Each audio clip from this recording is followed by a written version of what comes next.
I am blessed to have Chase Pami here with me today for Run to Danger podcast. Chase is doing a wrestling camp out at Foothill for us this week, so I snagged him. Got some great technique today. He put on a great clinic for day one, so we're super excited to have him out here. Chase was an NCAA runner-up. He also coached at University of Penn and Air Force, was it? Yeah. So he's a wealth of knowledge. He runs Gold Rush Wrestling. So I wanted to get him on, pick his brain, and we're just going to dive into it. Chase, if you wouldn't mind, just say a little bit about yourself, and we'll get going. Yeah. So yeah, man, it was good to be here in California and jump in and do this clinic. So it's been good. I know for me, it's you talked a lot about credentials and some of the stuff. So I've been around wrestling a long time now, almost 30 years. Wow, it's wild, But been around it at a lot of different levels and youth level now, high school level, college level, international level. So it's been a huge piece of my life. It's a huge piece. It's given me the opportunity to be, to run my own business really, because of wrestling. I had a lot of things that I learned from it and now, being able to take some of that skill and that technique and all those experiences and be able to give that back. So, but yeah, man, I'm excited to jump on with you and just chat. Yeah, man.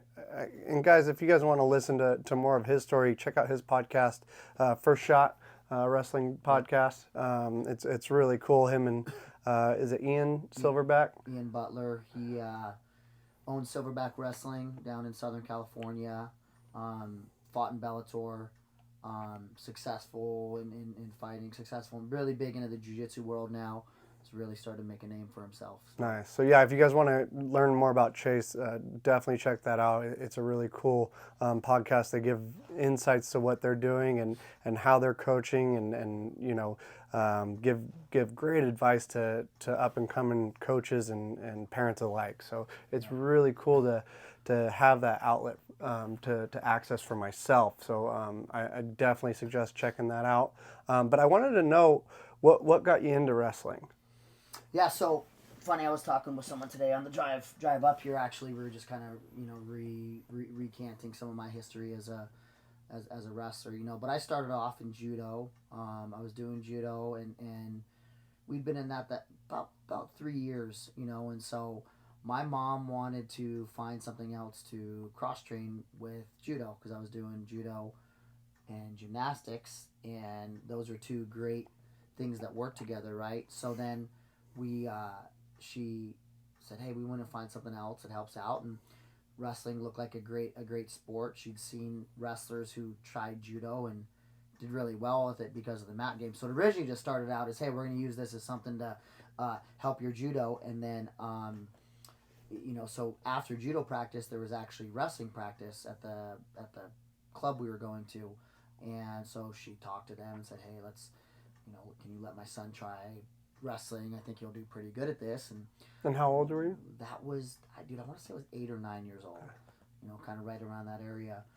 So for a while there, we were doing judo, gymnastics, wrestling, kind of all together. Nice. And then my mom really decided, hey, there's not a future in judo. There's no scholarships. Gymnastics, that was more of a cross training thing, and she really saw wrestling as kind of the outlet that was going to allow me to have a successful future and go to college and ultimately we ended up jumping into wrestling full time. I still played other sports. I never wrestled like 12 months a year, which is interesting. You see the wrestling world change now where you see kids that wrestle 12 months a year, but I was always playing other sports along the way. So I was truly like a multi-sport athlete growing up. So what were the other sports you were playing? Did you play those throughout high school? Throughout youth and high school. So like I said, I did judo for 5 years. I did soccer for 5 years. I did gymnastics for 3 years. I did football, Pop Warner. I played in high school. I think I played 5 years total of football between high school and Pop Warner. I ran track and cross country in high school as well.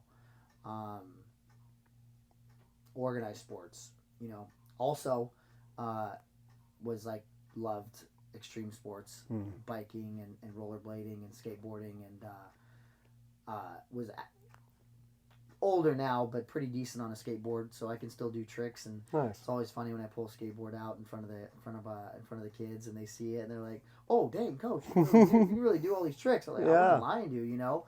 So I always had like kind of a little bit of a knack for doing a bunch of different things. Been pretty blessed to be athletic, and so yeah, those were a lot of the things that as far as organized sports, and then yeah, I really did skateboard and bike and rollerblade a lot. And when did you just totally dive into wrestling? 8th grade, we were starting to make that commitment. I hated it, actually. I really hated wrestling. I didn't like. My mom, loved my mom to death, and I'm thankful for it. But my mom was very hard on me with sports, and so we spent a lot of time, like, that was most of my life with sports, you know, Yeah. and a lot of investment into it. But when it really became mine was my freshman year of high school. Going into my freshman year, I'd say that. Getting ready for Fargo, unfortunately, I got hurt right before we left. I think I ended up separating my shoulder. But that was the first time that summer, going into my freshman year training, that I like fell in love with wrestling. And not even so much wrestling as much as just like the hard work. You know, like that's what drew me. It was just, I love the feeling of like training so hard, and then you like walk out of the room and you can barely stand up. I always remember there's a documentary from the 90s called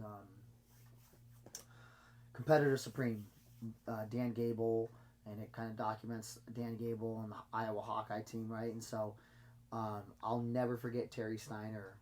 It was either Terry or Troy come up in the video, and they talk about like walking out of practice and feel like they're being hit by a train. And that always resonated with me. And so I loved the hard work aspect of it, and it became my sport. It became something I loved. It wasn't something that my mom loved for me anymore or wanted more for me. Like, I wanted it more than anybody else around me, you know, and that's ultimately what drove me and made me want to do this sport all year long. It was like football.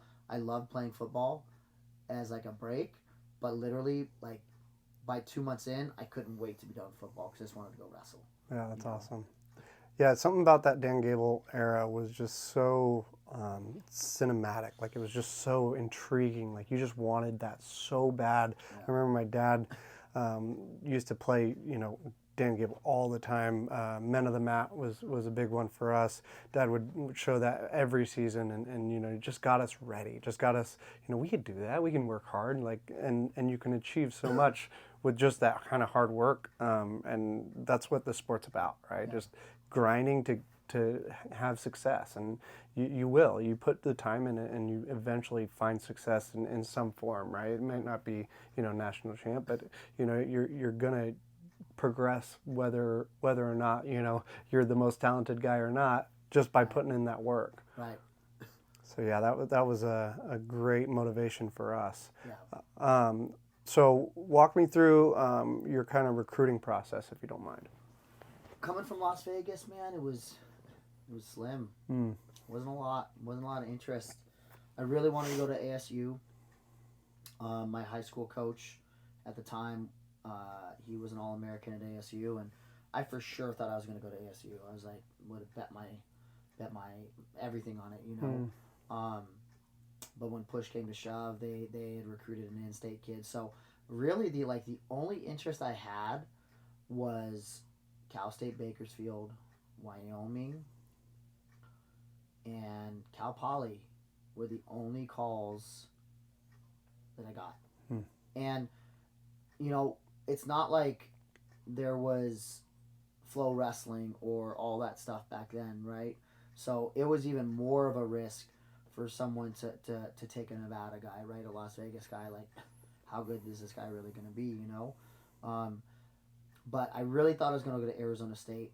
Cal Poly, I really wanted to go to Cal Poly because if you remember during that time, John Azevedo took over, you know, legendary coach at Calvary Chapel, and you know, ran, you know, multiple state titles, and then took over Cal Poly and started kind of changing the face of that program. And he recruited guys like Chad Mendez and the Daryl Vasquez's and the, you know, the Steve Esparzas and, you know, some of these big name guys. And I remember thinking like, well, if it's not Arizona State, I want to go to Cal Poly. Like I want to be a part of that. Mm-hmm. And I'll never forget when I found out they were going to call me. That was my senior year. That was my senior year, right after 5 counties. Remember the 5 counties tournament? Really tough tournament then. A little bit not as tough now as it was then. But I mean, it was. Yeah, the was Temecula Battle of the Belt kind of stole a lot of the competition, unfortunately. Yeah. So, you know, but I'll never forget they called me after that, and I knew from the moment they called me, like, this is where I was going to end up going. You know, I didn't let them know right away, but, you know, I had been talking to them, and then I went to senior nationals and took 5th, and Nebraska was the only other one that talked to me. Mark Manning, we still joke about it to this day, you know, Mark's still the head coach at Nebraska, and Mark came up and talked to me, and he's like, you know, hey, I'm, you know, Mark Manning, I'm head coach at University of Nebraska. Are you, you know, what are your college plans? What are you interested in? I'll never forget. I was like, who is this guy? And the University of Nebraska, like, I don't think I want to go there. In my mind, I'm like, I don't think I really want to go there. I can't remember what I said to him. I was like, yeah, I'm already committed to Cal Poly or something like that, you know. So it all ended up working out, you know. So I chose to go to Cal Poly and you know, don't regret a minute of it. I'm truly grateful for that opportunity. There's always other choices, you never know, but I think Cal Poly ended up being the right fit, the right culture, the right people, just the right situation for where I was, you know, in that time of my life. Nice. So now you're a believer, right? You're a man of faith, and I would just like you to give advice to other believers, and even not, but like, how do you keep your head on straight at a college campus? You know, when you're in a beach town, you're at a party school basically, and you know, obviously the academics are super high level at Cal Poly, but how do you stay to the grind and commit to your goals with all those distractions? 2 things, man. I always learn the importance of finding a good church that I could plug into, right? And there's multiple churches out there, right? So finding a good community that you can plug into, and having community to lean on and help you, because it is a tough time. College is difficult, you know. There's ups and downs. I was talking to, you know, doing an interview earlier and talking about, hey, you know, you got to manage academics, you got to manage weight, you got to manage wrestling, you got to manage relationships, you got to manage friendships, right? Then you have parents and family, and then you got to manage fun, and then your faith. So there's all these different things to manage, you know. But finding a good church and a healthy church and to be a part of was one. And I'd say 2 is just who you surround yourself with, you know. Who are your friends? Who are those that are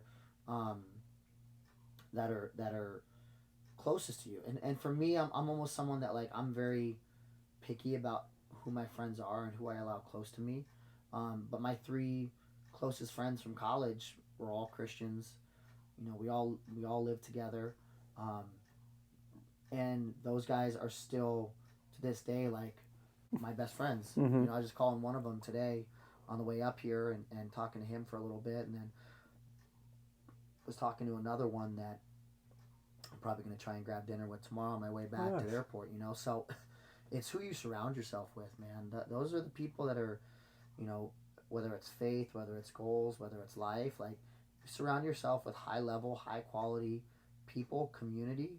Those are going to be you know, you're kind of the sum. That's true. You're the sum of the 5 people that you're closest to, right? So choose your relationships wisely, choose those who are close to you wisely, right? And find a good church and a good community to be a part of that you can plug into, you know. Even for me now, I've been in Vegas for 3 years. Yeah. You know, and it's really taken me 3 years to find kind of the right fit. You know, not that any one church was, you know, bad. It was just wasn't the right fit. You know, and finally, just recently, I just found, like, this is where I want to plug in. Like, I know this is where God has me. Those were other great churches and pastors that are around, but I feel like this is where God's gonna have me plug in, you know, it's just a great thing, and you don't have to get it right away, you know. Like, sometimes you go to a church for a while and you may know it's like not the right fit, but like sometimes you just got to kind of get what you can get, you know. And then maybe, you know, you find 6 months later you find something else, and eventually you kind of know when it's the right fit, you know. And that's kind of how it is for me. Is I've lived in so many different places now, and the secret to making it anywhere and living anywhere is, you know, especially in your faith, is you got to find community, you know, a few people that can be around you and help you out. Yeah, that's great. Yeah, that's huge, man. I mean, I went through a dark time in college, so you know that's definitely huge. You know, there's so many distractions, whether it's, you know, whatever, you know it. Oh, Like yeah.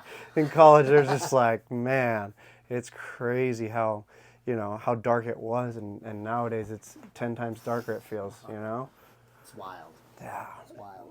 And how do you navigate that now as a coach in the city of sin, right? I mean, how are you being a bright light for those that you are around? You know, it's this has been a different challenge, right? Like everywhere you go and like every phase of your life it's different, you know. Like being a competitor versus being when wrestling's your full-time job, right? And then you're, you know, there's a part of your life when you're division, you know, you're coaching wrestling, right? You're coaching college, and another time when you're in college and you're coaching, you're not coaching, you're an athlete in college. So every situation kind of has its unique different ways of how your faith kind of intertwines and like how your faith grows.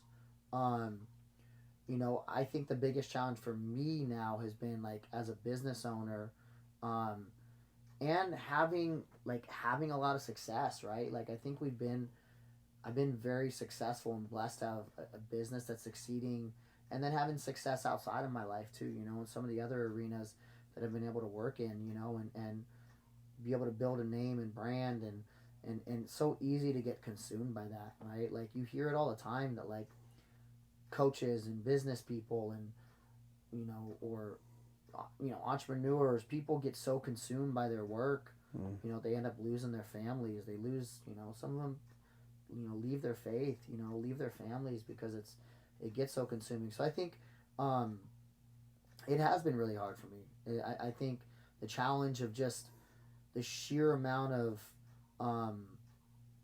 things that I have to do on a daily basis, and the people pulling from different directions, right? Like it's great, people want you, you know, and they want you to do this or do that, and you have to kind of choose those different things and choose wisely and use wisdom, right? So I think as I've had more success, it's kind of brought me to it's kind of kept me closer to God, where sometimes like lack of success kept me close to God, where it was like I just had to lean into him because, hey, international level, I didn't get to achieve what I wanted. I didn't get to be a world team member, a world champ, you know. And that was hard, you know. It was hard to stay the course, hard to continue, you know, in the faith in that way. And then this one's on the opposite side, where it's, hey, there's a lot of success and you're making money, you're starting to make money, and you're working with people in the UFC, you're rubbing elbows with, you know, with professional athletes and influencers and stuff like that, right? And so that's kind of brought me back to the Lord, because I just, God's always been faithful to me, man. I would say, like, even moving back to Vegas and starting Gold Rush, God was very faithful in how he orchestrated everything, you know. And so that it's always been in the back of my mind, like, God, like, I'm struggling 3 years doing this, like, I'm consumed by it sometimes, you know. Like, I remember when I first started, it was 14-hour days, 15-hour days, you know, and COVID's going on, you know, like stress and blood pressure and just managing all that, you know. But God's really continued to guide me and continue to lead me, and like I said, just really now, like, kind of finding a church and a place that I feel like, hey, this is where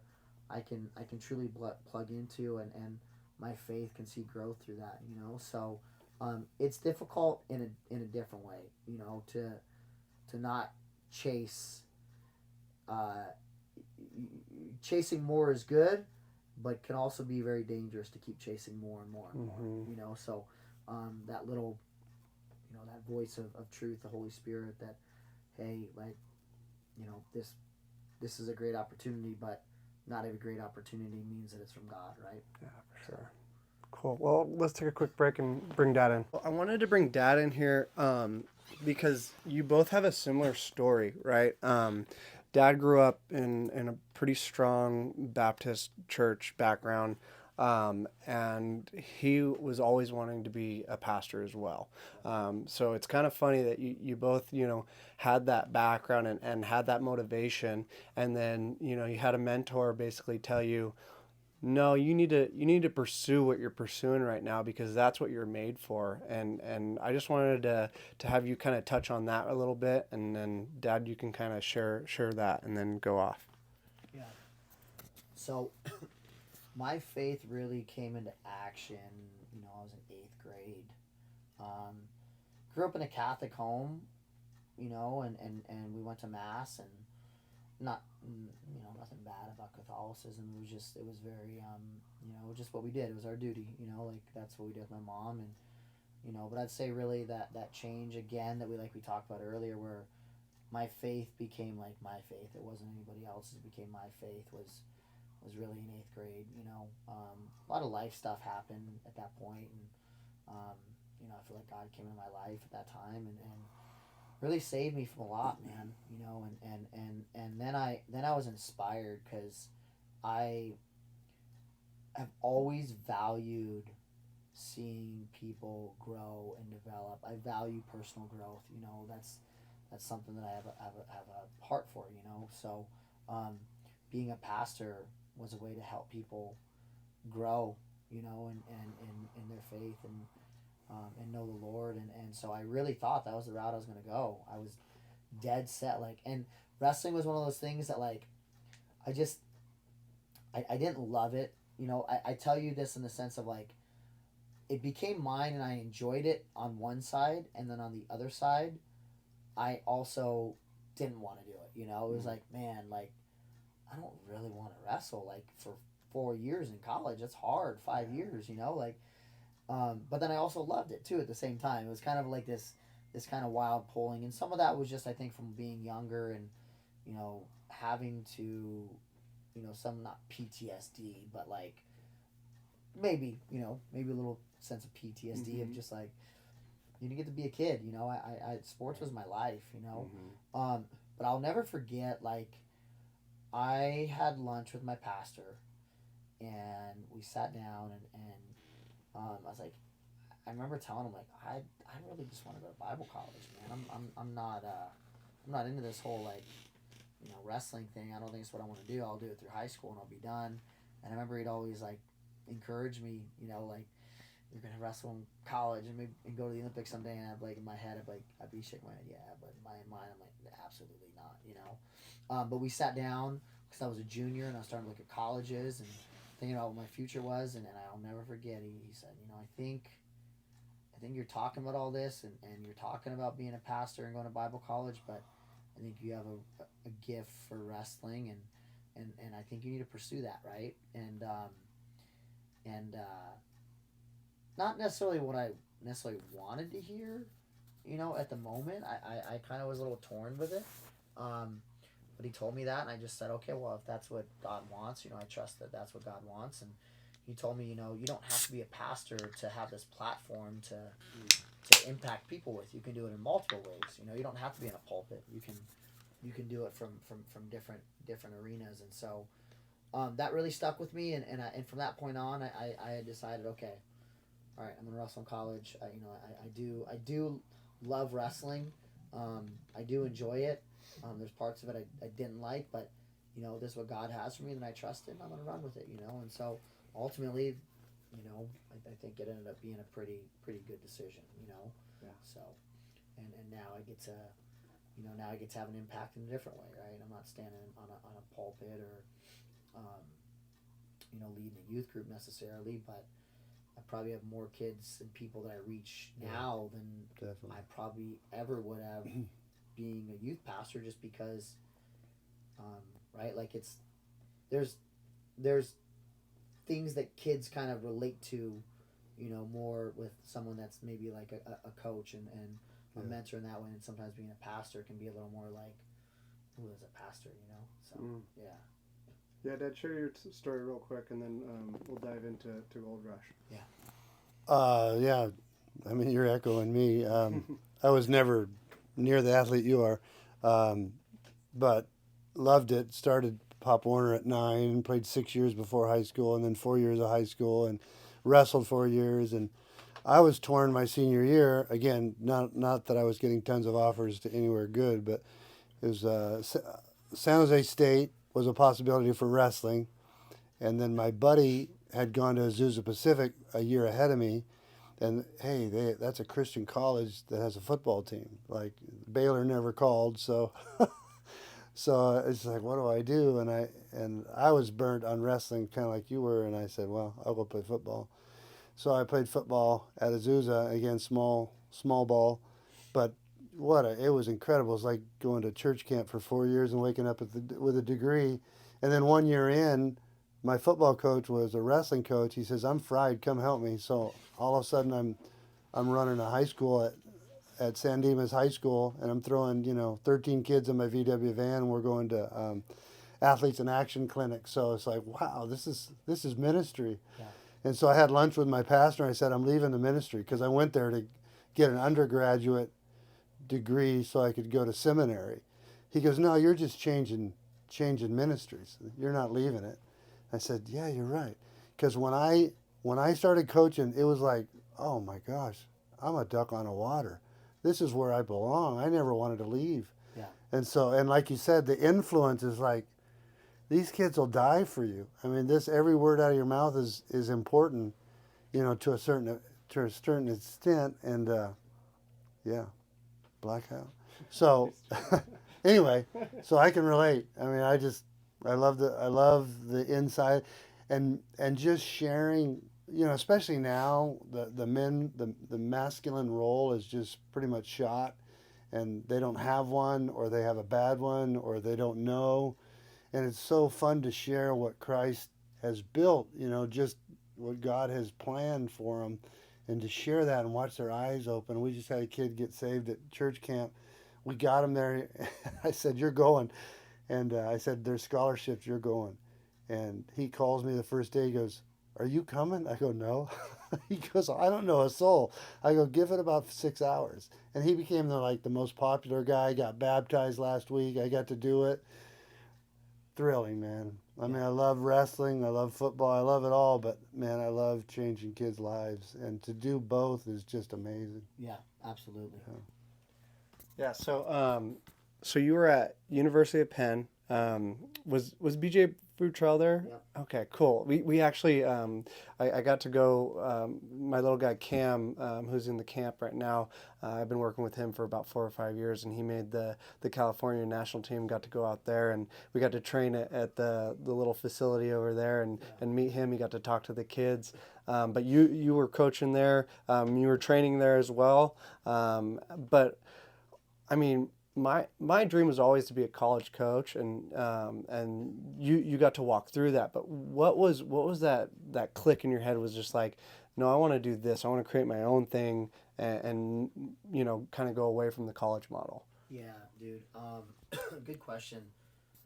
Again, it seems like I've been answering this question a lot lately, because the dream really came in 2011. I was in Belarus. I was sitting with Josh Torella. We were in getting ready for a international tournament, and Josh wrestled at Overtime, which was run by Sean Bourmet in Illinois, and he told me all about it. And I'll never forget him telling me, and I'm being like, dude, that's what I want to do. That's 1,000% what I want to do. I want to go back to Vegas and start a wrestling academy. And real quick, what kind of was that conversation, if you don't mind? Kind of give me some tidbits on that. Man, it was just really about what it did and the impact it had on his life, and how how it was changing wrestling in Illinois.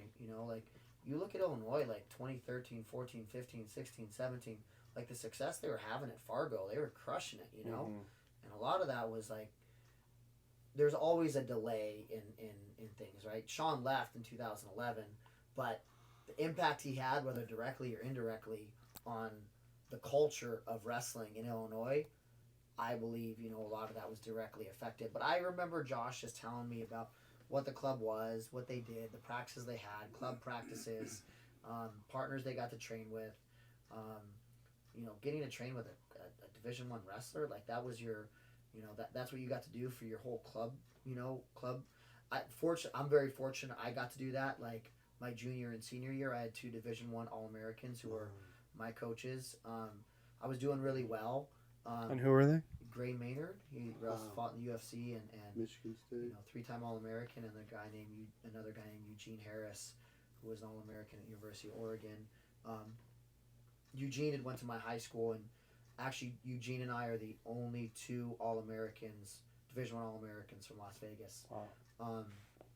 But the impact that had on me, that made my wrestling go like fast, And then I think about Josh, I'm like, dang, Josh had that, but he got that like years before, And so that was my first time of being inspired to want to have my own wrestling academy. And I would talk about it all the time, year after year I'd talk about it. I would talk to friends, I'd talk to, coaches about it. Oh, what do you want to do? Don't you want to coach college wrestling? And I'll never forget, we were over at John Smith's house. This is back in like 2015, maybe 2016, somewhere around there. Maybe 2017. I remember telling like Zach Esposito, I was talking with him and John, and Zach was like, what do you want to do? I'm like, dude, I don't want to coach college wrestling. I want to go coach. I want to go start my own academy. He's like, you can start that anytime. Like, why don't you stay in the wrestling world and continue to, be a college coach? But I just knew it's not what I wanted to do, man. I just didn't have the passion. That age group is not my favorite age group. Really, high school is like my favorite age group. I really, I have so much fun. Like our high school kids, like I gotta watch out sometimes because I'm like, I feel like I joke around and have fun with them, like as if I'm still in high school, Yeah. But we've also found that balance where I can be, their coach, but also have fun with them, and I think that's my thing. So, but yeah, walking through that division, coaching college at the time was, I really took it as like an internship, and Roger Reyna, who was the head coach at Penn, really took me under his wing and helped give me the skills. I learned more in those 4 years coaching at Penn under Roger than I ever did with college. The practical skill application, like what I do now, and my like ability to, I always feel like I had a knack to be an entrepreneur, and I say this very like humbly, but I always felt like all my life, like I know how to make money. Like, it's never something I've ever like, I believe anything I'll do, like I'm going to be okay. But those 4 years, what I learned in terms of business and have allowed me to be successful at this beyond the level I think I ever would have been. College wrestling, you could never pay me enough to go back to it ever. I don't care if you offered me $1 million. You couldn't pay me enough to go back to college wrestling, And that just mainly, again, it goes back to, it's not my passion, it's not the age group. And recruiting, dude. Recruiting is nonstop, and now you got the NIL deals and stuff like that. It's a lot. Yeah.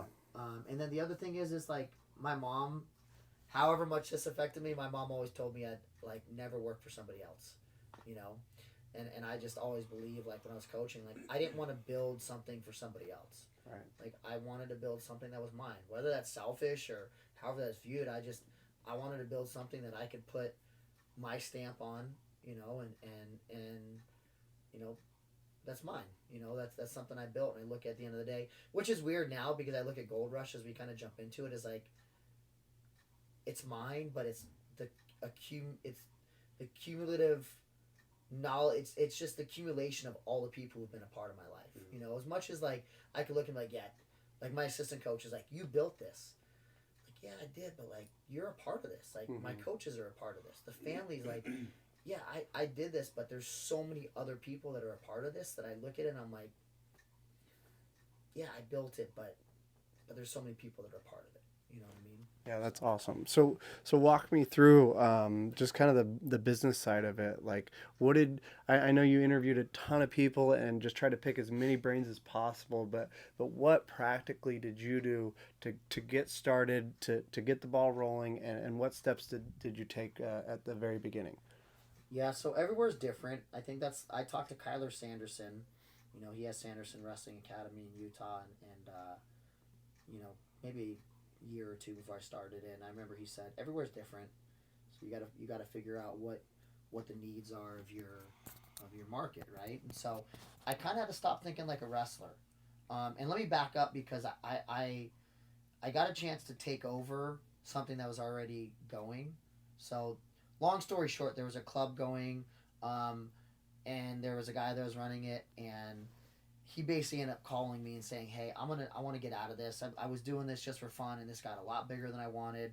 And look, I make plenty of money, and I'm good. I want to, you know, I want to get out of this, and I want to just be with my wife and all this kind of stuff." And like, oh, okay, well, you know, like, which dude, speaking about like God and like God guiding everything, like I decided in January 2020 I'm going to move back. I'm going to go back to Vegas and start this club. You know, what happens a month later? COVID. I'm like, oh my gosh, I don't have a building.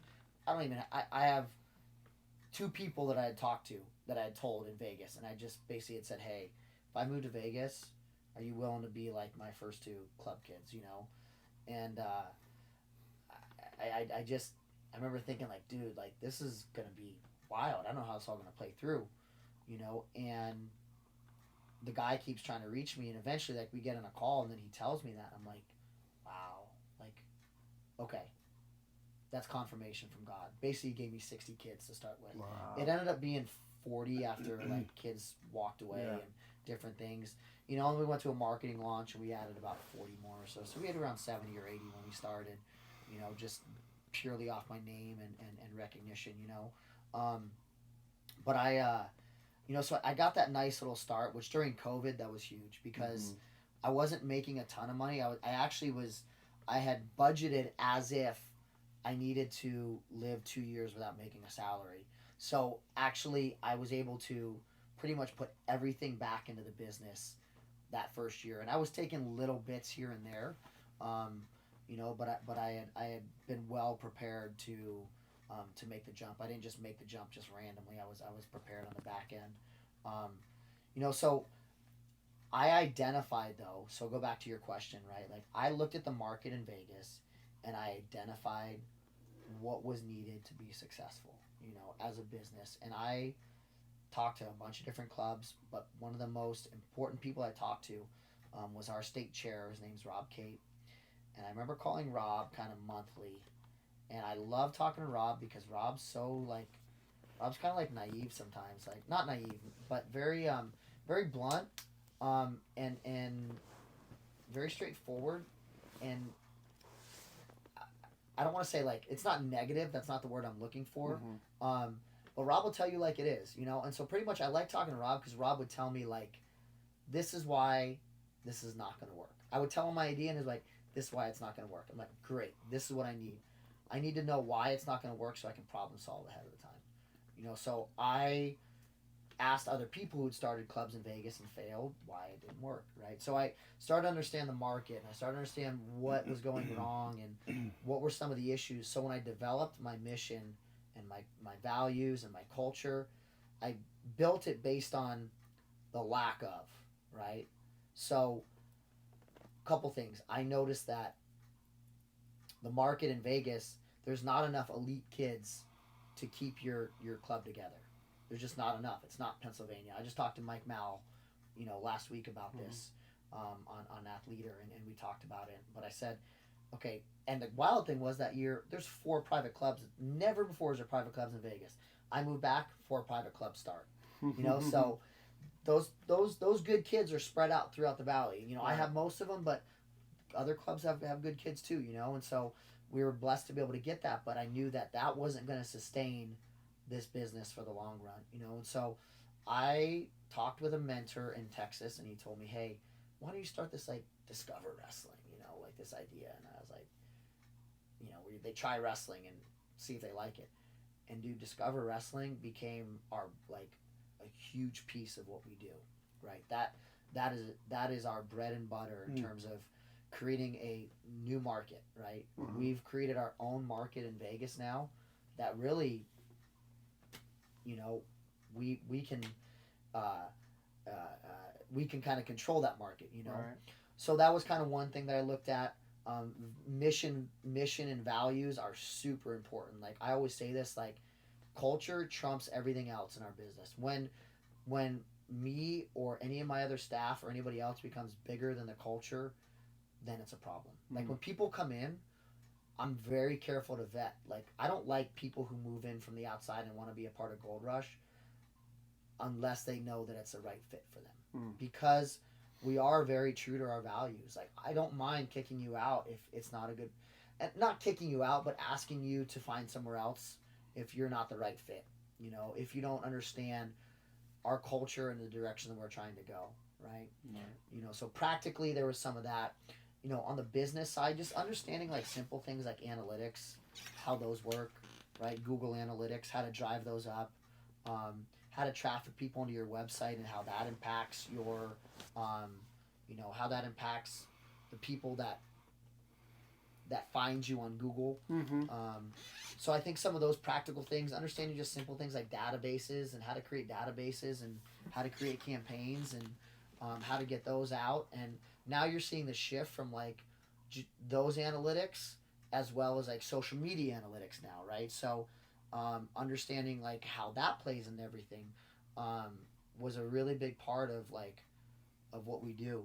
Like those are some of the foundational things that I use when I start was build a database. Gotta have a database, right? And so walk me through that. What does that mean? What does building a database mean? I talk about kind of my experience at Penn as being a place where like, hey, it's different. It's different. It's not Oklahoma State. It's not Penn State. Cale Sanderson walks in your living room and says, come wrestle for Penn State. It's probably going to be a pretty easy decision, right? Or hard to turn down. John Smith, if you just try to go head-to-head, University of Pennsylvania versus John Smith and Oklahoma State, it's going to be a pretty hard thing to do, because you got the awe of John Smith and, or Cale or Brands or whoever else, like these big name guys.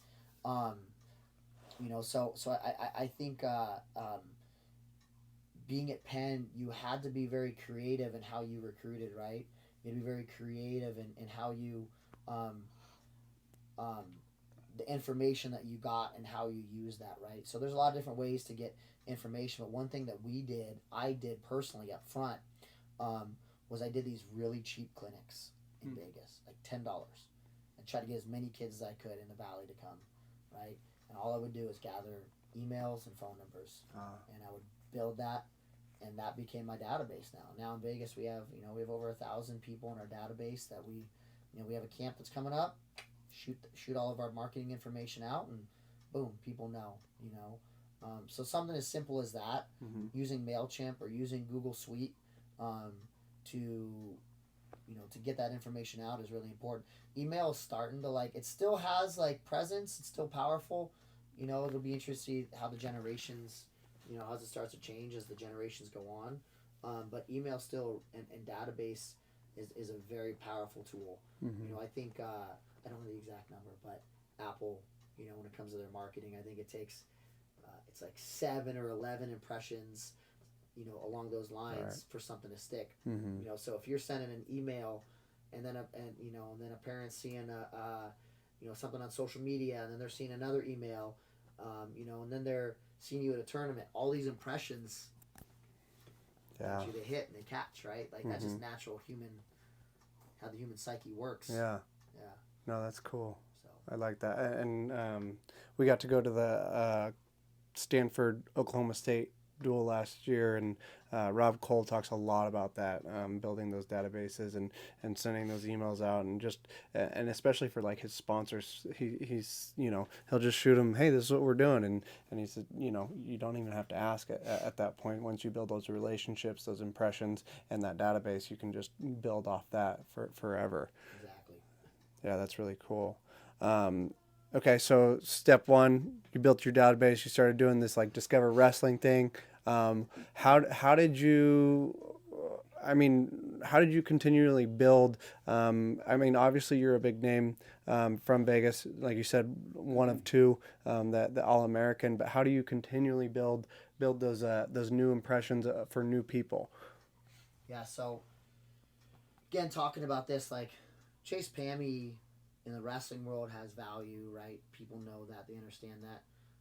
Much of the market in Vegas, and even much of my market, like right now, we're somewhere between 200 to 300 members, and I would say, yeah, 60-70% don't truly understand like the level of where I was at in the sport, and so you have to be, um, you gotta be a little business savvy, right? Like you've got to be, and I said this before, is like you got to kind of stop thinking like a wrestler sometimes, because I think wrestlers tend to think a little ancient sometimes. We don't think like business people. We're very tend to be very straightforward thinkers. That's just kind of the way our mind and our sport is. But I understood like I had to be very creative in what I was doing. So yeah, in terms of like continuing to build and continuing to keep things going, I would say like I go back to that culture thing, like culture and building that. Once you get buy-in from the majority of your people, I don't want to say it's easy, because it's not, because there's still management that has to take place, but because you still have to have conversations. I still call my parents, like I still have a group of parents that like I check in with, right? Like little things. You have people that you've got to continue to maintain those relationships. I can't maintain them all. I have another staff coach that helps me, maintain those relationships, um, but when you get that buy-in from from from parents and athletes, oh, and like high school kids, the kids that are there, like they buy into your culture. It's contagious. People come in and like it's hard to leave. It's hard to leave because the culture kind of sells itself, right? Like good culture reproduces itself over and over and over and over. And we've been really intentional on the front side, the front end of everything, to do some of the hard things and the meticulous things, um, in order to create a culture that can replicate itself. You for example, with our high school kids right now, we got them training for Fargo. But one thing we did, and we sat down with them 4 weeks ago, 5 weeks ago, when we started our training, our 8-week training phase for Fargo. So we said, hey, these are some of the expectations. No longer do mom and dad text us anymore about you guys missing practice or you guys not being able to do this or that. The responsibility is on you. You are preparing yourself to be a college wrestler someday. You need to learn how to fish, and you need to learn how to manage yourself. I don't want mom and dad. If mom and dad text me, I'm not going to respond to them. Coach Sergani's not going to respond to them. Coach Jake, any of my coaches, not going to respond. We want you to take the ownership of learning to communicate with your coaches. And you know why, guys? What's our number one core value? Our number one core value is communication, right? Communication, they say great businesses have communication up and down, side to side, and we miss the mark. I miss the mark sometimes too, just like everyone. And we're always trying to better communication, but teaching the kids that, hey, communication is one of our most important core values. And guess what? As they learn that and they learn how to communicate, 21 high school kids, that becomes contagious, because now new high school kids come into the program and they learn how to communicate. And also those kids who are part of that, they're coaching, they come in and they help coach the younger classes. So it essentially starts affecting all levels of your culture, right? So your culture is being built amongst your parents, your high school kids. Now you got your high school kids who your youth kids look up to, and they see those kids being great examples and talking about communication, and now communication becomes part of everything people talk about within your culture, and that's really how you continue to build, and not just build, but maintain too. Building's great because everybody loves growth, right? Right. And growth is awesome and it's fun and it's exhilarating, but growth can also be a bad thing. If the growth starts to outpace your starts to outpace your what's the word I'm looking for? I can't even think right now. Your systems, your growth outpaces your systems. You're gonna go this way, and then you're gonna have disconnect. So it's always the challenge of growth, systems catching up, and sometimes your growth is gonna be up in front.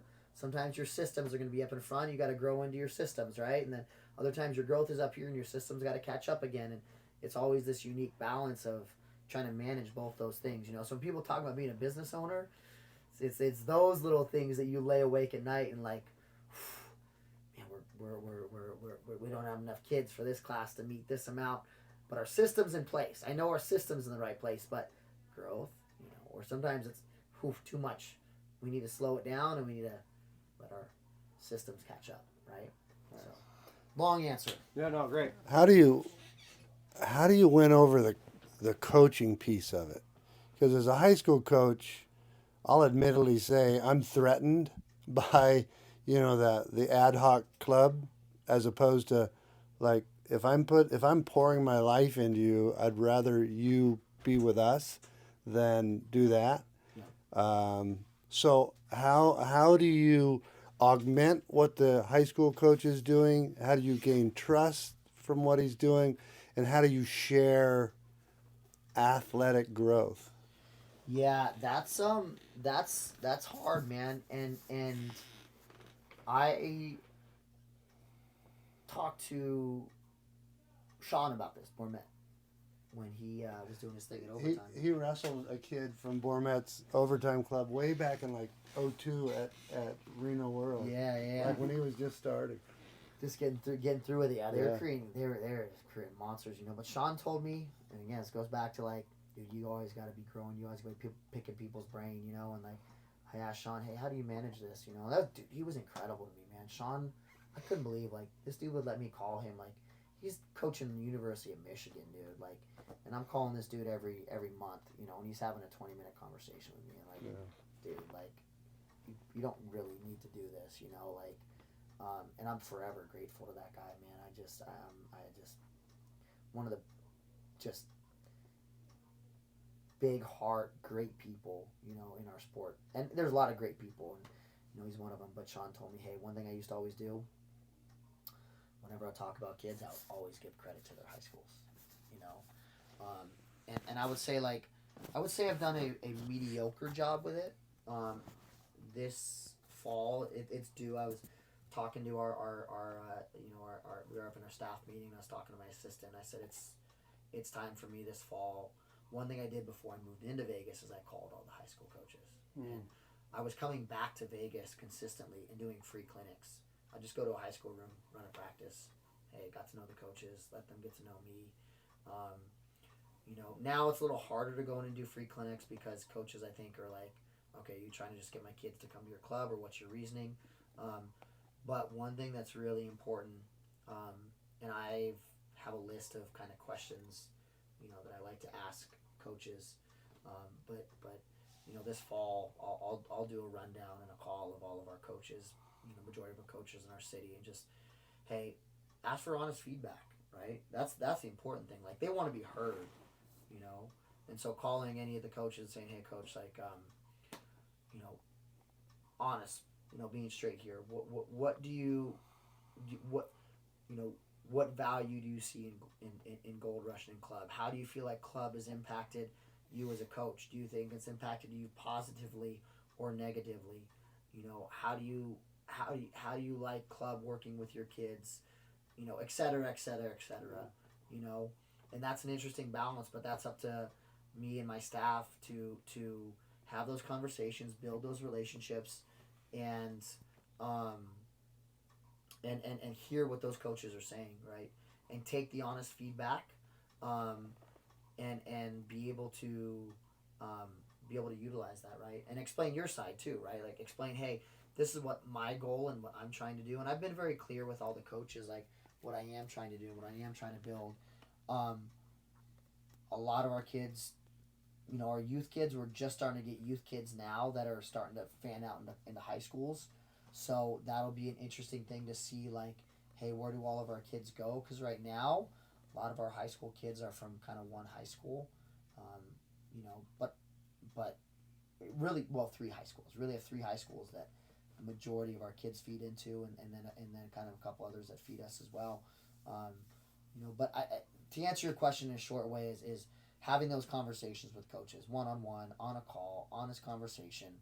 You know, letting them tell you what they think, what they feel, and really acknowledging that, and being being aware of that, right, and understanding the place that they're at, right, because you're a high school coach, and that's understandable. You know, like I'm a club coach, and like my kids go to high school practice sometimes. I'm like, dude, I'd rather have them at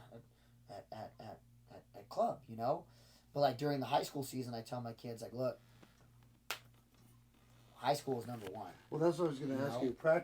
Practicality says they go to their regular high school, and then they come to you a couple days a week, couple nights a week. So during season, usually we mark out Monday and Tuesdays for the high school kids to come in and as their kind of club practice for the week. But they need to be, their high school coaches need to be okay with it. And I talked to I've talked to many of them and told them, you know, I've called a few during the season this past year and said, hey, you know, so-and-so, you know, this is how he's been looking in club practice. How's he been looking in your practice? You know, and as a coach, look, look, I'm deferring to you right now, right? If he's not supposed to be at club practice and you say he's not supposed to or she's not supposed to, then I'm gonna tell him to go. Yeah. I'm gonna tell him to get out of the room. During the season, they don't need to be here if that's what you don't want. You know, off season, little different challenge, right? Because off seasons when we travel and we do a lot of those things that, you know, that not all the high schools do in the Valley, right? In Vegas, we travel them all over. We go to Fargo. We do that. So yeah, we do want them in the room a little bit more. But then you understand again, it's challenge hard for high school coach because they're trying to develop their kids as well, you know, and you've got a club coach. So it's always this unique thing. But communication, it goes back to communication, that high level of communication, you know, amongst human beings and it is extremely, that's why I put it as our number one core value.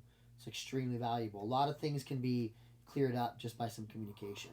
Do you do the same thing on technique growth? Like, let's say this is a must for you.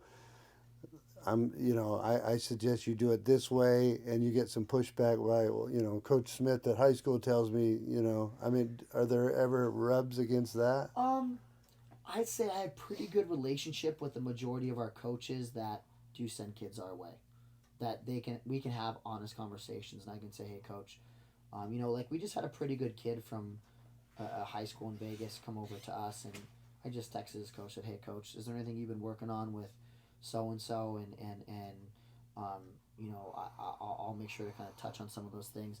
These are some of the things we've been working on. Right? Just those little things that you acknowledge Build them bridges. as their coach, that's going to go a long way. Are they always going to, you know, are you always going to agree, or are they always going to agree? No, absolutely not. But the fact that you acknowledge that they're, you know, they're their coach as well, then it does make it a little bit easier. But most of the coaches, I would say, like, there's a I like to think, you know, at least to my face, you never know behind, but like I would say the majority of them do really have a trust and a respect, I guess, that's been earned, you know. Like, I'm someone who believes like trust isn't earned the first time you meet somebody, you know. Like, trust takes time, you know, and I think building that trust with coaches and people over time, that they are willing to kind of loosen the reins a little bit and say, okay, like, coach has been, you know,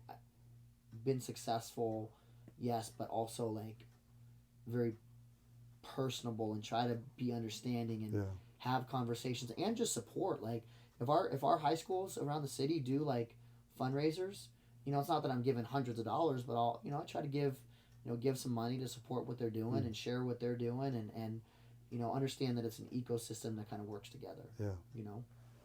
That's huge. I wanted to ask, how are you set up? Are you guys an LLC, or how is Gold Rush set up? Yeah, so Gold Rush itself is an LLC, and then we have a nonprofit that we run as well, called Go Wrestle Las Vegas. and really they kind of work hand in hand as a partnership. Gold Rush is the mission is to mining for gold on and off the mat, and then our mission at Gold Wrestle Las Vegas is cultivating and creating cultivating this the sport of wrestling and creating opportunities in the city of Las Vegas. And so we kind of run both. The nonprofit world has its benefits. I personally like the LLC just because it's very straightforward. Nonprofits, it's got some ins and outs that can be tricky at times to kind of navigate through. But the LLC route, the sky's the limit. So Yeah, that's cool. And then you're up to how many locations now? So we've got 3 in Vegas that we run out of. We've got 1 in Northern California, in Sacramento, El Dorado Hills area, NorCal Gold Rush Wrestling that runs. So we're really at 4 right now, and we're looking at a couple different potential ones. One in Nevada. We had one that we looked at, possibly in very southern Utah, right on the border of Nevada. So we've been it's an interesting model because no one's really done that, and It's kind of the jiu-jitsu model a little bit. Jiu-jitsu model, yeah, man. I go to 10th Planet in Vegas, and one of my coaches, a guy named Casey Halstead, has been a great person to pick his brain. Who at one point had 15, 20 10th Planets, in jiu-jitsu. But just talking to him, how he did it, and some of it's trial and error because wrestling's a little bit different. It's a different animal. But I say this and I believe this. I believe I could take my model anywhere in the country and make it successful. Whether or not that's true, I don't know. But I'm fairly certain I could take it to the smallest city and be good, or I could take it to the biggest city and figure out how to do it. Right, kind of goes back to your systems. Goes back to the system and the culture and our curriculums and how we build. It's a little bit of jiu-jitsu mixed with a little bit of gymnastics. Yeah. From a developmental side, right? Yeah, I wanted to ask you about your shirt system as well, that you kind of stole from jiu-jitsu. Yeah. I've listened to your podcast, and you said you kind of gleaned that from jiu-jitsu. Yeah, so we've kind of revamped it a little bit, and then we're in the process of kind of readjusting it because it is different in some ways from jiu-jitsu. How it exactly works? Do you want to share my secret? You don't have to. Yeah, but we have basically a shirt color for each of our classes, which is we have tiny minors, we have little minors. And then there's different levels within tiny minors and little minors and discover. We quite haven't revamped the high school and the travel youth side of things, but as far as our beginners programs, we have it pretty locked in. So kind of within each program, tiny minors, little minors, discover. There's a couple levels that you kind of go through, testing levels. That happen, and as you kind of test through each one, you don't get a shirt right away.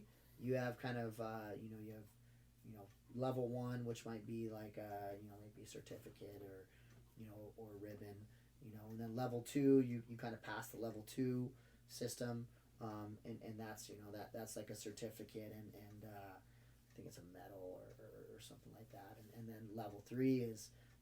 Level 3 is the hardest because you're trying to test out of this class, right? You're trying to get out of tiny minors into little minors.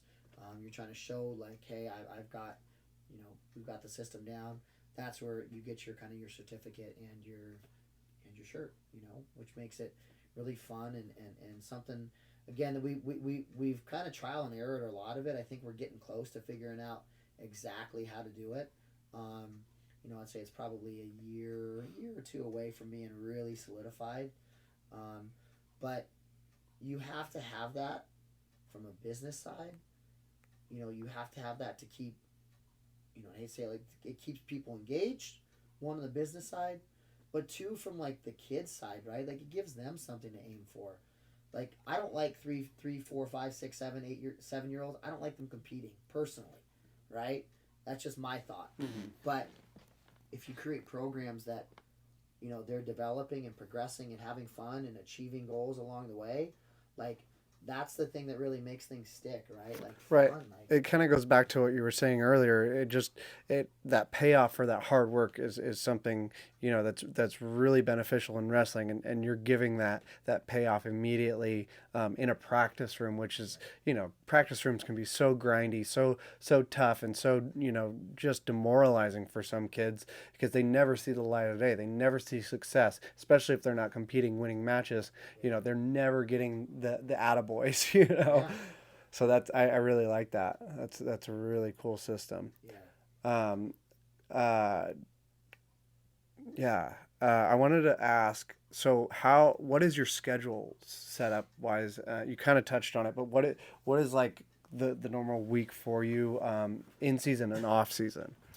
On the club side, or for myself personally. The club side, yeah. Club side, yeah. So the club side, you know, Monday's a really busy day. I think Monday's the day that we have pretty much every single class running on that day. We have tiny minors, we have little minors, we have Discover One. And what is that lined out, if you don't mind me asking? Progressions, tiny minors is 3 and 4 year olds. And what time are you running that? Those are 4 o'clock. Mm-hmm. And then we have little minors, which is 5 o'clock and 6 o'clock. And are these all hour long practices? Though the 3 to 7 year old classes are hour long practices. Okay. And then there's different levels within there. So Monday's like level 1 for all of our minors, our minors classes and our Discover classes, you know. And then like Tuesday, Wednesday is like all of our level 2 classes in minors and Discover. And then Wednesday, Friday is level 3 for all of our, you know, again, that's that testing system that we talked about, getting kids up to each level. As you kind of pass each level, you get more and more, you know. But so Monday, typically Monday would be tiny minors at 4 o'clock, and then we have little minors at 5 and 6 o'clock, which is 5 to 7 year olds. Then we have elite travel youth at 4:30 to 6:30 ish. Then we have Discover One, which is at 5 o'clock, and then we have girls, high school girls at 6, and then we have high school boys at 6:30 days. So Monday's a pretty. It's a marathon. And are you running most of those? No. Okay. No. So we have about 10 coaches that we have on staff. We have 4 coaches that can run every single level. You know, we have a few that can run kind of minors up to Elite Black, which Elite Black's like our travel youth. But we've got it systemized, so we can really take someone who's wrestled and has the right fit personality wise, and teach them how to run a system, and they can do it pretty straight on. We've even come up with a way for our kids in the fall. Some of our high school kids who want to make a little more money that are been around the program to run classes. You know, they can run 5, 6, 7 year old classes by just simply following the curriculum, because they know it, because a lot of it is stuff that they've already done. You know, Right. So really creating a system, and that's ultimately what you want to do as a business. At the end of the day, is get that business to be able to run on its own, right? Yeah. You know. So is that your kind of mentorship program, or is that something separate? So our mentorship program, that's with our high school, we do a leadership program. Okay. Sorry, not your mentorship program, your internship program. Internship program. So that's a little different. That's like our high school, or our athletes who left Vegas and then come back. Mm-hmm. We give them kind of like hey coach, I want to do this, and a lot of them I sit down and talk with and say, hey, what is it you really want to do? What do you want with your future? We have a kid right now who just finished up at Cal Baptist. He's got one more year. He's going to finish up at an NAIA, but has expressed interest in, coaching and coaching club and being a part of it. And so, he helped me last summer do some things and really learn some of the business side of it. And then this summer he's taken on a bigger coaching role, not taking on the like sexy classes, so to speak, but the beginner classes and learning how to run the system. And and he's doing an incredible job. And then, you know, we also get to sit down at lunch, and I get to talk to him and mentor him and help him out and talk through what he wants to do, and really help create kind of create a position tailored for him that are going to help him kind of stair step towards what he does, you know. So it's still very in its infancy stages, you know. A lot of what I do, man. I'm just like, oh, I'm going to do this and figure it out as I go. But that's my way of giving back to kids who've wrestled in Nevada. And most of these kids didn't have Gold Rush when they were younger, so a lot of them, we've kind of like, some of the boys and girls that have come back, like, we've just kind of adopted them as like, hey, like, you're not really Gold Rush per se, you know, like coming up through, but we're adopting you as like your Gold Rush, you know. Yeah, that's cool. And then going back to your leadership program, kind of key in on that. Yeah, and that's still in its infancy stages as well. You know, we take a group of our leadership high school kids in the fall, and we take them through a book. Last year it was a book called Start With Why by Simon Sinek. You know, really teaching them how to inspire others, right, and teaching them about culture and you know, why people choose to be a part of churches or businesses or clubs or whatever. You know, it's not good enough just to tell them what you do, right? Like, a lot of businesses all have a what that they do, right? Like, that's easy to figure out, but the reason that people stay with businesses, right, or clubs or teams or whatever is the why, you know, the mission. And so we went through that, and we've made things really practical for our kids. I'm a big believer in being practical. You know, last year they did a community service project where they packed boxes for you know, families for Thanksgiving, and, you know, had to write a short reflection on it, you know, and how that is impacting the families, and then also just bringing that experience back to the club, you know, because I want kids who,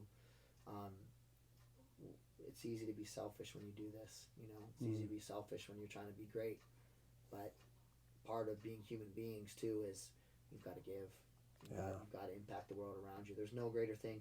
I tell kids all the time, like, there's no greater thing in my life than, like, when I get a kid from 10 years ago at a camp that I run, hey, Coach Pami, who are you?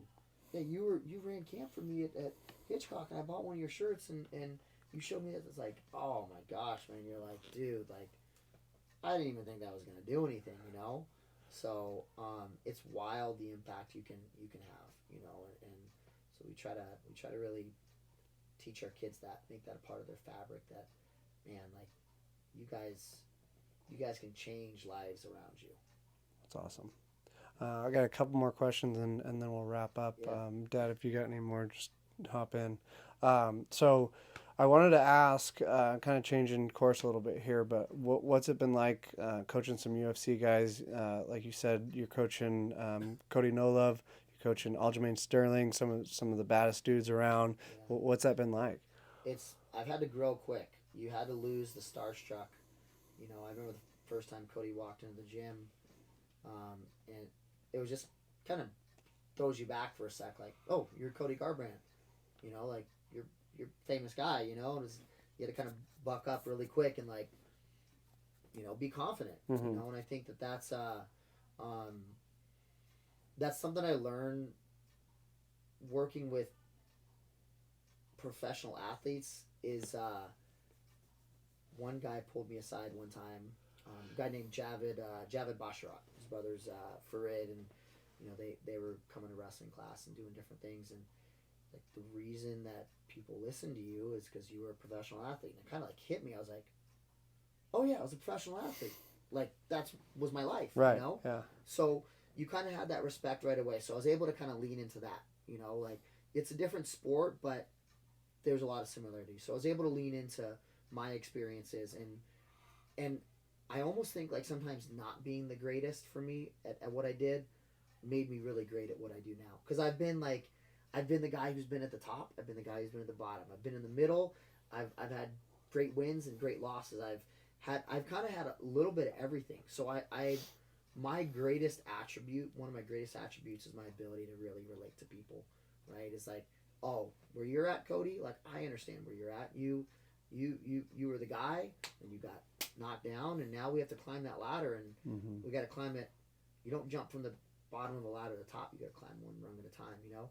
Oh, you know, Dan Ige, you know, you were kind of in the same boat. You know, but you got a strong faith, and you know, and so where I'm able to lean into him and talk to him that way.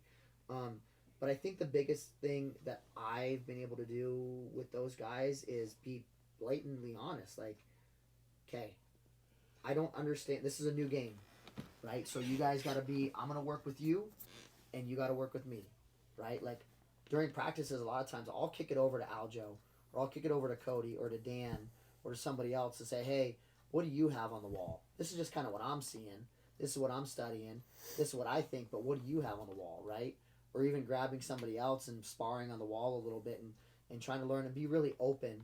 You know, I was just up in Vancouver for Ige's fight a couple weeks ago, and dude, I had to ask over 100 questions while I was there to every coach I could talk to, and figure out, hey, how do you use your wrestling with your MMA? How do you use your wrestling with jiu-jitsu? How do you coach your fighters, you know, with this kind of mental thing? You know, I just, you know, Uriah Faber, we were talking on the way, you know, I called him on the way up. I missed his call earlier, but, you know, I was talking to him, hey, what do you do with, you know, Cody Garbrant?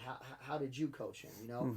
And so I think people really appreciate that I'm honest and I don't know everything, and therefore, like, I am willing to learn.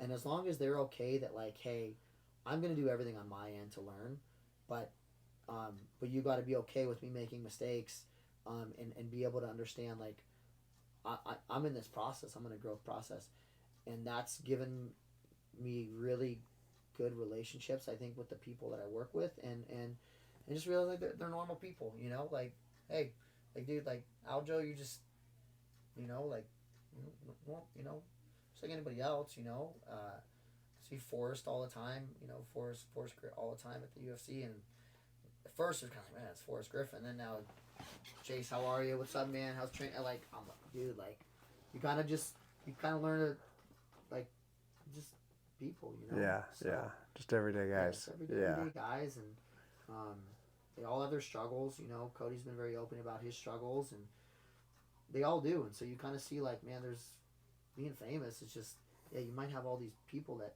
but you still have trouble. You still have things you struggle with. You're still human, you know? So. For sure. I wanted to ask, so you made it to the NCAA finals, and you know that loss was so tight and so tough. How did you process that in the later months? What helped you, like, get through, and what was your mindset going through that? Weirdly enough, I think as I got older, it got harder. I think in the moment it was more like I had in the moment it was, I'd made the national finals. I'd been on TV and got to do that, and it was hard to lose, and I was heartbroken.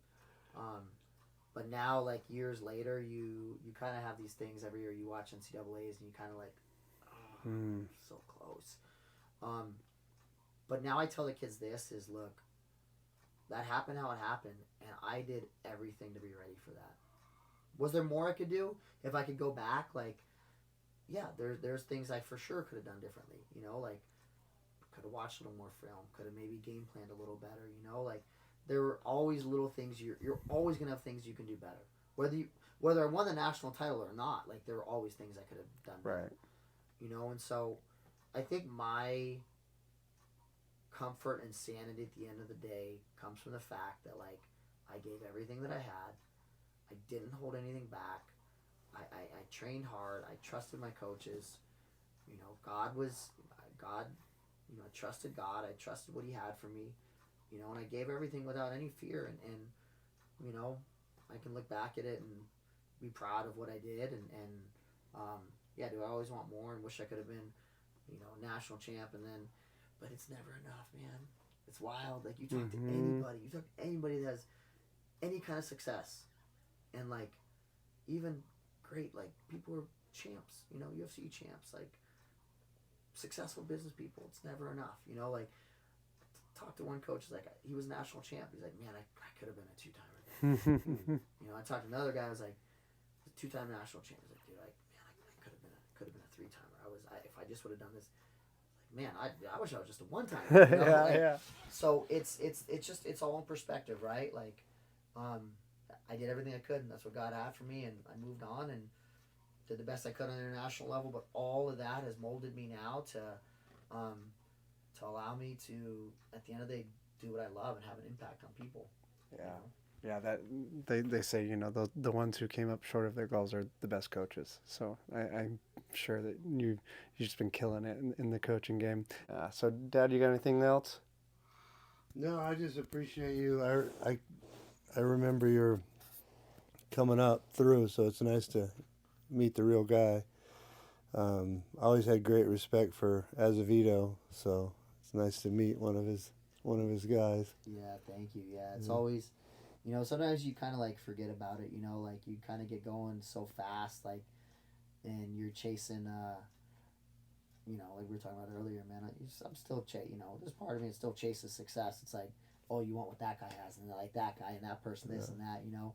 You forget, like, hey, like, man, I have been very blessed to have a lot of success, and it is cool to come up here, man. I you know, it still wilds me sometimes because I'm like, I joke, I'm like, I'm kind of phased out, but then I'm like, I still get a lot of people that call me to do clinics and do camps, and I can't always do it just because sometimes time or this or that or whatever, but yeah, I was super thankful that this worked out, you know, kind of like smack dab in the middle of everything going on, you You're know. a busy it's like guy. jumping, you know, getting in late this night and then jumping to this and then catching a flight and then going here and going there and trying to manage my schedule. And like I showed you earlier, I was like, I had 240 missed text messages over the last, like, you know, the last 2 weeks that I'm still trying to like answer people from, you know. So it's like, you know, it's all over, but I'm really glad. I'm thankful you guys, we made this work, and glad to get up here and you know, excited to work with these kids. And I think today went good. Started to run out of gas a little bit at the end there. We all did. Yeah, We'll make some adjustments, and we'll make it a little bit better tomorrow, and maybe we'll see in the future. You know, maybe it's something we continue to do yearly, and you know, and see where it goes. So yeah, Great. Absolutely. Cool, man. Thanks for coming. You're welcome. Thank you.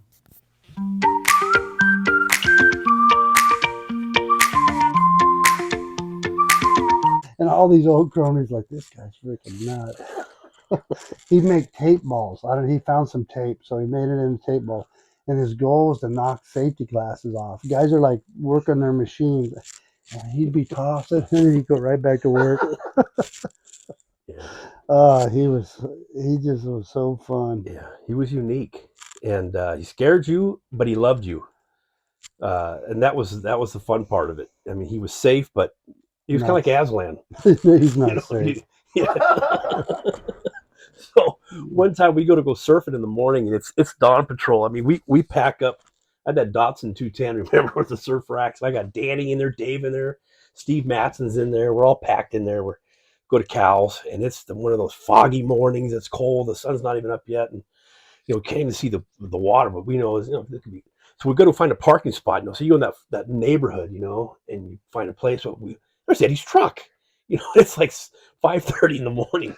And there's Eddie's truck in a neighborhood at Cal's Beach. You know, and we're like, is he out surfing? And well, I don't know. So I parked. Let me go. Danny goes, let me go peek in the back of the truck. He had a shell on his truck.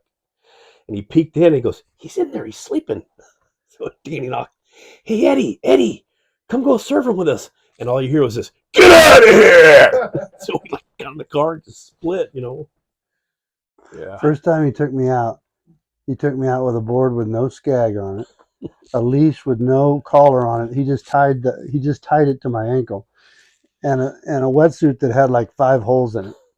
And then it was on a 3 to 4 foot day, and he goes, hey, we'll see ya. Almost drowned. Yeah.